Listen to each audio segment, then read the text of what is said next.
Bonjour, vous écoutez le podcast de Virage. On vous donne des pistes pour aller de l'avant et ça se fait parfois à contre-courant.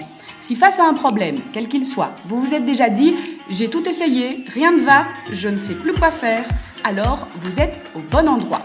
Je suis Marina Blanchard, psychologue, formatrice et fondatrice de Virage.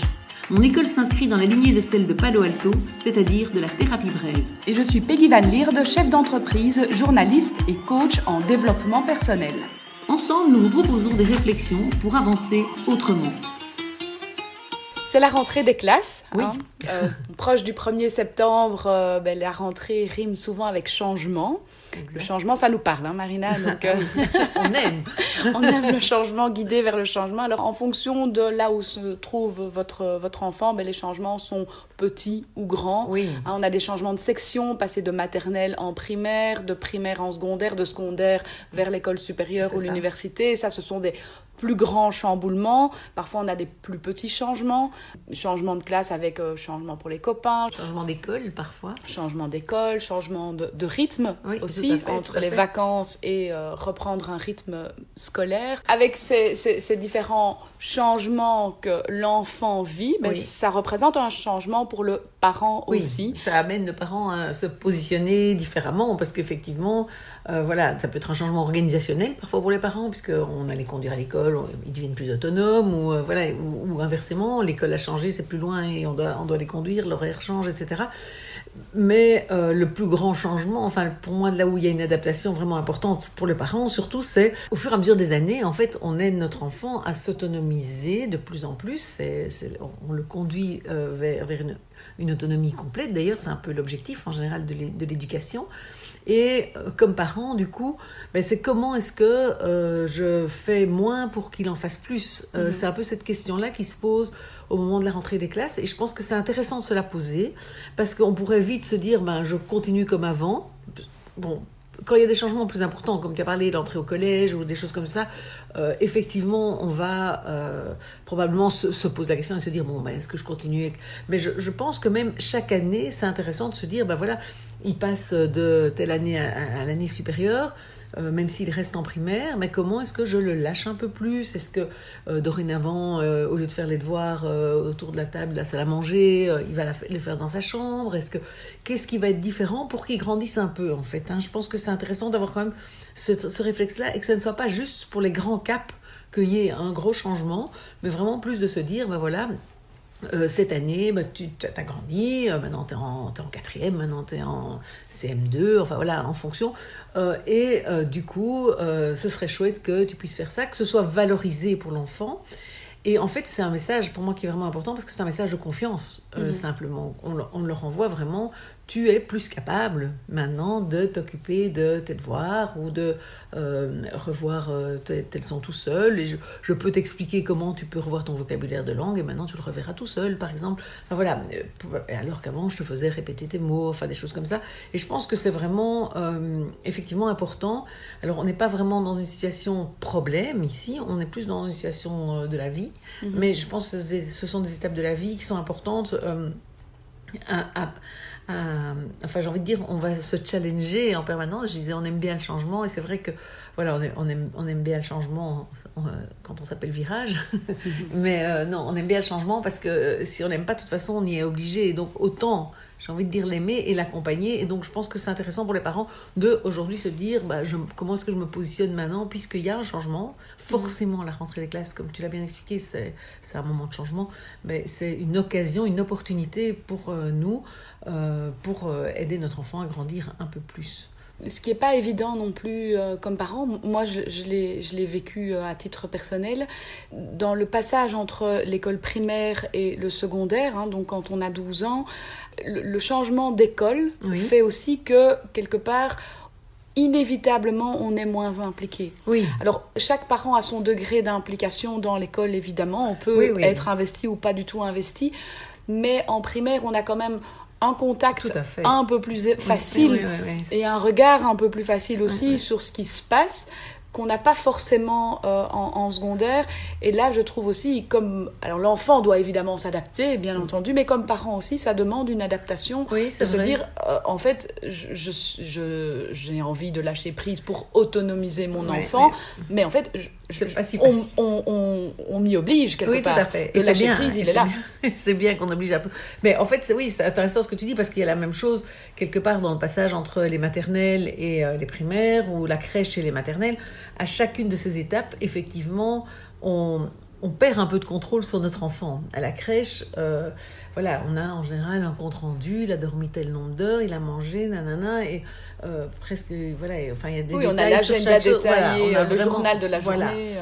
Voilà, donc on a vraiment beaucoup de détails. En maternelle, on en a moins, mais pour beaucoup d'écoles, enfin en tout cas moi là où mes enfants allaient, on pouvait aller conduire un enfant dans la classe, donc on pouvait parler 2 mots avec le professeur, etc. Enfin voilà, ça reste une manière de pouvoir échanger, savoir comment la journée d'hier s'est passée, ou lui dire oui, il n'a pas bien dormi cette nuit. Enfin, et donc on garde ce lien quand même assez proche. En primaire, en général, il n'y a plus cette possibilité-là, mais les professeurs sont relativement accessibles. C'est vrai que ils le deviennent de moins en moins, puisque d'abord, il y a une multitude de professeurs en secondaire, c'est plus du tout le même fonctionnement. Et donc, effectivement, on n'a pas accès comme ça aux profs de maths comme on pourrait le souhaiter, par exemple. Parce que quand on arrive à 8h à l'école, en primaire, à peu près tous les profs sont là, tandis qu'en secondaire, c'est un horaire tellement variable qu'effectivement, on n'arrive même pas à les contacter. Non, c'est ça. Et donc, c'est vrai qu'il y a vraiment ce travail, je trouve que la vie nous oblige à faire naturellement, de lâcher progressivement. Et donc, c'est vrai que c'est pas forcément facile. Il y a une espèce de deuil, de nouveau, à faire d'une étape à l'autre, à voir son enfant grandir. Et je pense, voilà, après, ils vont à l'université. Et je pense que vraiment, on le sent aussi au niveau des amis. Par exemple, on connaît bien les amis de primaire de nos enfants, déjà moins bien ceux de secondaire, on voit vaguement parfois qui c'est. Et puis, après, voilà, on a des prénoms qu'on entend, de temps en temps, il y en a un qui passe à la maison, mais voilà, on a moins... et on connaît pas leur caractère, on sait pas comment ils sont. Et quand on les laisse aller passer la journée chez un copain, exactement. Avant, on savait où ils étaient, dans quelle maison, et on connaissait les parents, ce qui n'est en secondaire, ou quand ils sont un peu plus grands, plus le cas, effectivement. Exact, oui, c'est ça. Donc ça, vraiment, cette évolution-là, c'est sûr que c'est pas simple pour tous les parents.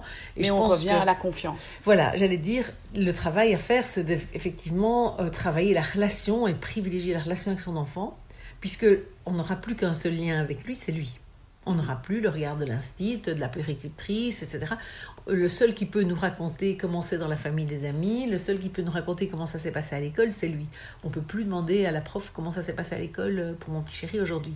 Et donc, effectivement, c'est capital, c'est vraiment d'aller, de nourrir cette relation de positif, évidemment, quand on peut, de confiance, bien évidemment, d'attention, voilà, il y a aussi une attention à leur porter. Bon, je ne veux pas dire qu'il ne faut pas la porter quand les enfants sont plus petits, mais effectivement, il faut... de toute façon, cette confiance et cette relation, elle se construit depuis qu'ils sont nés, bien évidemment, mais ça, c'est pas tout d'un coup à 12 ans qu'on va se dire maintenant je vais un peu investir dans la relation avec mon enfant. C'est quelque chose qu'on a construit, mais je pense que c'est important d'être vigilant. Et aussi, du coup, je pense que c'est un moment où on va devoir lâcher sur certaines règles parfois, pour les autonomiser, mais aussi pour leur montrer qu'on a confiance, pour qu'eux puissent nous rendre cette confiance. Donc, je pense que c'est vraiment un moment où c'est important de se dire, je ne vais plus mettre la relation en danger pour imposer une règle. Parce qu'à un moment donné, enfin, alors on peut de temps en temps le faire, je ne suis pas en train de dire qu'il faut tout lâcher quand ils ont 12 ans, mais ce que je veux dire, c'est qu'il faut faire attention qu'en se battant sur une règle, on risque de perdre et d'éloigner notre enfant. Quelque part... la confiance est un peu mise à l'épreuve. On va un peu tester cette confiance avec notre enfant. Et donc, comme tu le disais, c'est quand je dis mettre la confiance à l'épreuve, c'est de lâcher sur certaines choses, voir ce que ça donne. Et c'est ça. Et respecter finalement le choix qu'un enfant peut faire. Voilà. Ah oui, c'est ça, c'est se dire, voilà, maintenant il va choisir plein de choses et on n'est plus là au quotidien pour lui prendre la main. Et donc, effectivement, c'est vraiment important. Et c'est pour ça que, par exemple, des règles, je ne sais pas moi, des règles de coucher ou des règles...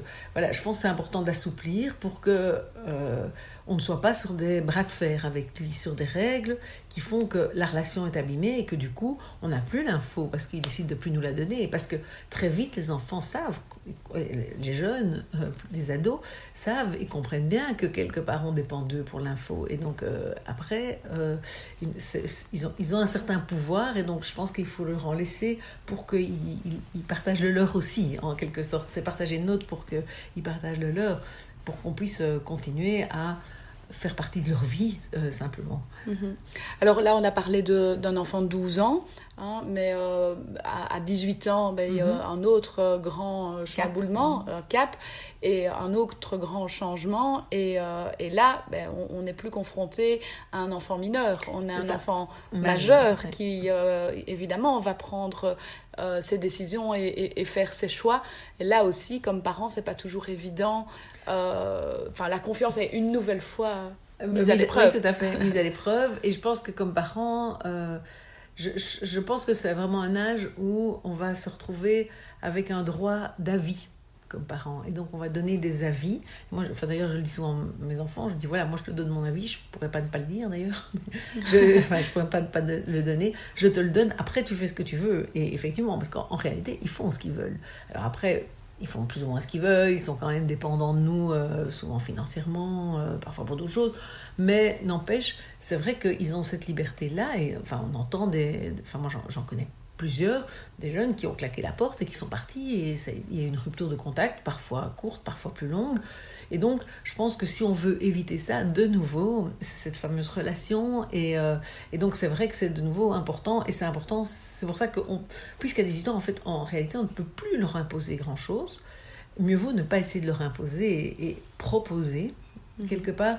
Et puis, eux prendront pas. Et évidemment, votre avis va être plus pris en considération si ils ont justement de la considération, s'ils ont justement le sentiment que vous n'avez pas été toujours l'empêcheur de tourner en rond, celui qui a mis des limites, qui a toujours été... Parce que là, alors, ils peuvent, et là, encore plus qu'à 12 ans, ils peuvent vraiment... ils ont tout le pouvoir de claquer la porte. Et quand il claque la porte, on peut avoir l'impression que c'est l'enfant qui perd beaucoup, mais je pense que le parent perd énormément, parce que l'enfant, lui, il a sa vie devant lui, et nous, nos enfants, c'est un peu notre vie. Donc, quelque part, c'est plus douloureux, je pense, quelque part pour le parent, même si c'est difficile pour tout le monde, et que, franchement, voilà, c'est à éviter tant que c'est possible. Et c'est pour ça que je pense qu'il y a vraiment cet assouplissement de l'autorité et de la relation, cette relation qualitative par un assouplissement progressif de l'autorité qui les amène à être de plus en plus autonomes, quoi. Et alors, parallèlement à tout ça, parce que là on a parlé un petit peu organisation, un petit peu relation amicale ou tout ce qui se passe à l'école, il y a aussi tout l'aspect études, oui. Et donc l'accompagnement au niveau de l'étude. Un parent s'implique davantage, alors pas toujours, mais dans certains cas, quand il s'implique plus dans les petites classes que dans les plus grandes classes. Logiquement, oui. Mais quelque part, il y a cette méthode de travail que l'enfant doit trouver, alors parfois grâce à l'instituteur, au professeur, parfois grâce aux parents. Oui. Parfois grâce à lui tout seul, parce qu'il y en a chez qui ça vient tout seul.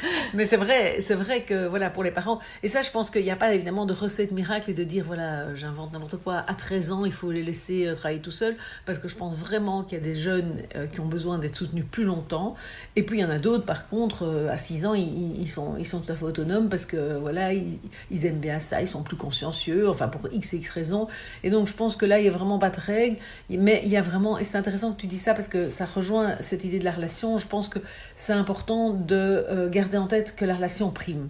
Et donc, je pense que c'est important d'aider son enfant quand il en a besoin. C'est important que l'enfant sache qu'on est là, qu'on est disponible. Ça, c'est quelque chose d'important. Même si on n'est pas là physiquement parce qu'on est au boulot, qu'il sache que quand on reviendra le soir, il a une possibilité, qu'on ne dit pas « non, mais tu ne me parles pas de ça ». Non, ça, c'est important. Pour moi, le responsabiliser, c'est lui dire « voilà, tu travailles seul, etc. Mais je suis présent et tu peux me demander à n'importe quel moment de l'aide et je trouverai un moment pour te la donner. » ou pour te mettre en place un cours, si tu as besoin d'un cours supplémentaire, ou je sais pas, enfin voilà. Mais ça, c'est vraiment important.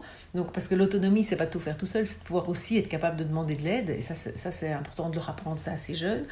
Et puis, pour certains jeunes qui auraient besoin d'être plus aidés, accompagnés, moi, je pense pas qu'il faut se dire non, on n'accompagne plus, on ne travaille pas avec un jeune de 15 ans, il se débrouille tout seul. Non, il y en a qui en ont vraiment besoin. Mais je pense que c'est important aussi pour les parents de sentir qu'à un moment donné, cet accompagnement-là crée justement des tensions et que du coup, le bénéfice de l'accompagnement est moins grand que l'effet négatif sur la relation. Parce que ça, je pense, enfin moi je vois dans les consultations, on a quand même pas mal de parents qui viennent, ils disent voilà, moi je travaille avec lui, tout ça, mais ça fait des conflits tout le temps. Je dis, il réussit, en plus il réussit même pas forcément. Souvent les parents, plus le jeune rate, plus ils s'investissent, et en fait, malheureusement, là le jeune est un peu dépossédé de sa scolarité, il sait que ses parents vont se battre dans tous les sens pour qu'il réussisse, et finalement, pourquoi il se fatiguerait trop, quoi. Et par contre, ça peut créer des conflits parce que, voilà, lui, ça l'embête, on est tout le temps sur son dos. Et donc, je pense que ça, c'est vraiment important à souligner. C'est que pourquoi pas aider un enfant, pourquoi pas accompagner un adolescent s'il a besoin d'aide, mais pas si, à partir du moment où ça devient problématique, il faut et en plus non efficace, encore plus dans ce cas-là, parce qu'on perd et la relation, et en plus on n'a même pas le résultat escompté. Je pense qu'il faut pouvoir s'arrêter à un moment donné pour ne pas justement mettre à mal cette relation, parce que voilà, c'est quand même quelque chose de trop important, et voilà, le fait de voir grandir notre enfant, c'est le voir grandir de manière heureuse, épanouie.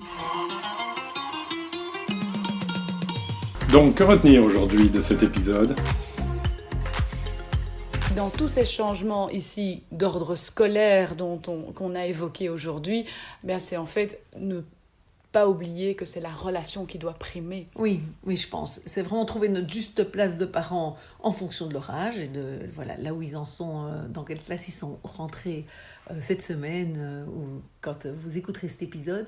Mais c'est être disponible suffisamment, mais sans que ce soit au détriment de la relation.